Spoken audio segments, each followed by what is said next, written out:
आप जैसे लोगों जो योगी मोदी जाएंगे, नहीं तो नहीं जाएंगे। अभी बहुत विकास है इंडिया का। अगर आना है तो बैलेट पेपर से आए। और दोस्तों, साहब जी के अंधभक्त साहब जी का ही नारा लगाएंगे और हमारे देश के युवा पढ़ लिख कर भैंस बकरी चराएंगे। क्योंकि दोस्तों, हमारे देश के गरीब तो हमेशा रहते हैं गरीबी से बेहाल और हमारे देश के नेता हो जाते हैं माला माल। अरे बाप रे, ये तो धोती खोल रहा है। और दोस्तों, हमारे देश की गोदी मीडिया न्यूज स्पीकर गांजा दिखाएगी और हमारे देश की भोली भाली जनता इनकी बातों में फंस जाएगी। कर्ज के बोझ से आम आदमी तर हो गया, महंगा हो गया खाना पीना, महंगा घर हो गया। मंत्री जी के बजट की खामी हम बतलाते हैं, सिर से करके शुरू चलो पैरों तक जाते हैं। कुछ चुनिंदा यारों के बड़े बंगले हो गए, बालों से पैरों तक आते हम कंगले हो गए। माना आप डाई नहीं करते, पर कहीं तो करते हैं। इतनी महंगी हो गई डाई कि लगाने से डरते हैं। चश्मे के दामों को सुन आंखें रो गई। कम लगाओ टूथपेस्ट, पेस्ट भी महंगी हो गई। बाल कटाने से भी हम अब कटने लग गए, बिना क्रीम के हाथ पैर भी फटने लग गए। फट गई कमीज की कॉलर, पर नहीं तो नहीं ले नहीं सकते। जीएसटी इतना ज्यादा है हम दे नहीं सकते। पूछ रहा था कोई, हम वजन कैसे घटाते हैं? जब से सब्जियों के दाम बढ़े हम कम से खाते हैं। दिखा के लॉलीपॉप वो भरमा कर चले गए। इस बार भी वो अपने ही गुण गाकर चले गए। कैसे सोच लिया कि जनता फिर से माफ करेगी? कैसे सोच लिया कि जनता फिर से माफ करेगी? इस बार चुनावों में जनता जड़ से साफ करेगी।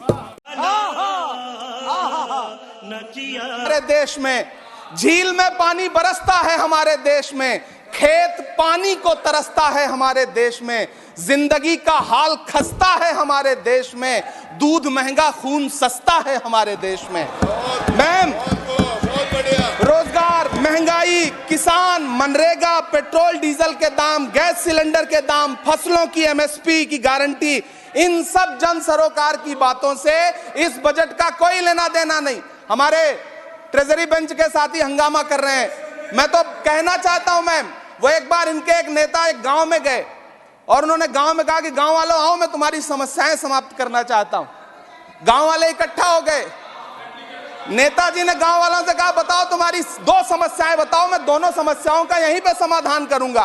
तो गांव वालों ने कहा, साहब हमारी पहली समस्या है कि हमारे यहाँ कोई हॉस्पिटल नहीं है। तो नेताजी ने मोबाइल निकाला, कहीं फोन मिलाया और मिला के फोन पे पता नहीं क्या कुछ कहा कि यहाँ गांव में हॉस्पिटल नहीं है, हॉस्पिटल तुरंत, यहाँ हॉस्पिटल चाहिए। गांव वाले खुश हो गए कि 1 मिनट में यहाँ हॉस्पिटल आ रहा है। अगली समस्या के बारे में उन्होंने, नेताजी ने गांव वालों से कहा कि मैंने आपकी पहली समस्या समाप्त कर दी, दूसरी समस्या बताओ। तो गांव वालों ने कहा, साहब इस गांव में कोई भी मोबाइल का नेटवर्क ही नहीं है। ये है इनके काम करने का तरीका, ये है झूठ बोलने का तरीका। इन्होंने वायदे किए बड़े बड़े, जो 10 साल के इनके वायदे हैं, मैं उनके बारे में बात करूंगा। वायदों से ज्यादा इनके नारों पे बात करूंगा। पहला नारा था, बहुत हुई महंगाई की मार, अब की बार मोदी सरकार। आइए इस नारे की समीक्षा करते हैं। पेट्रोल, डीजल, गैस, ये तो बड़ी बड़ी बातें हैं। आटा, चावल, दूध, दही, पनीर, छाछ, सब चीज पे जीएसटी। अरे ये फिल्में टैक्स फ्री करने वाले लोग कफन तक पर जीएसटी लगा रहे हैं और ये गरीबों की बात करते हैं। मैम, ये सरकार झूठ की सरकार है। ये लेकिन उत्तर प्रदेश नंबर 1 है किसमें? अध्यक्ष महोदय, सबसे अधिक संख्या में कार्यवाहक डीजीपी बनाने में उत्तर प्रदेश नंबर 1। अध्यक्ष महोदय, यहाँ बहुत सारे माननीय सदस्यों ने समस्या उठाई है। छुट्टा पशुओं की वजह से होने वाली दुर्घटना में उत्तर प्रदेश नंबर 1 है। झूठे प्रचार पे खर्च करने में उत्तर प्रदेश नंबर 1 है। अपने लोगों के मुकदमे हटाने में नंबर 1, रोजगारों पर लाठी चलवाने में नंबर 1, महिलाओं के खिलाफ अपराधियों को बचाने में नंबर 1, खड़ी फसल की अन्ना पशुओं द्वारा बर्बादी में उत्तर प्रदेश नंबर 1, दलित पिछड़ों के उत्पीड़न में नंबर 1, गरीबों का हक मारने में नंबर 1, लगी लगाई नौकरी छीनने में नंबर 1, अपनों को पिछले दरवाजे से नियुक्ति देने में नंबर 1, भूमाफियाओं को सत्ता का संरक्षण देने में नंबर 1, नंबर 1 केंद्र और राज्य की टकराहट में, जनता को गुमराह करने में नंबर 1 और पीडीए को प्रताड़ित करने में भी ये सरकार नंबर 1 है। अगर कहीं कोई क्राइम हुआ है, सही है या गलत है, क्राइम है भी या नहीं, आप बुलडोजर लेकर के पहुंच जाओगे। ये क्या है? क्या इसलिए इस देश को हमारे पुरखों ने आजाद कराया था?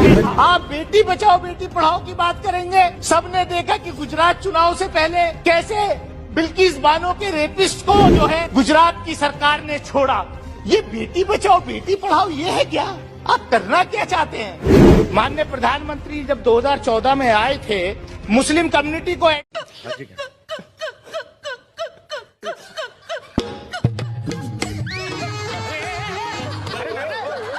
चलिए शुरू करते हैं। हिंदुस्तान में रह के खा यहाँ कर रहे हो, गा तुम पाकिस्तान कर रहे हो, तो चले जाओ पाकिस्तान। क्यों हो हिंदुस्तान में? हाँ ये कर लो पहले। तो अभी बताइए, मुसलमानों को देशभक्ति का पाठ पढ़ाते ये चंद लोग हैं, चंद, और इनको खुद नहीं पता होगा। वंदे मातरम की 4 लाइनें सुनना चाहता हूँ।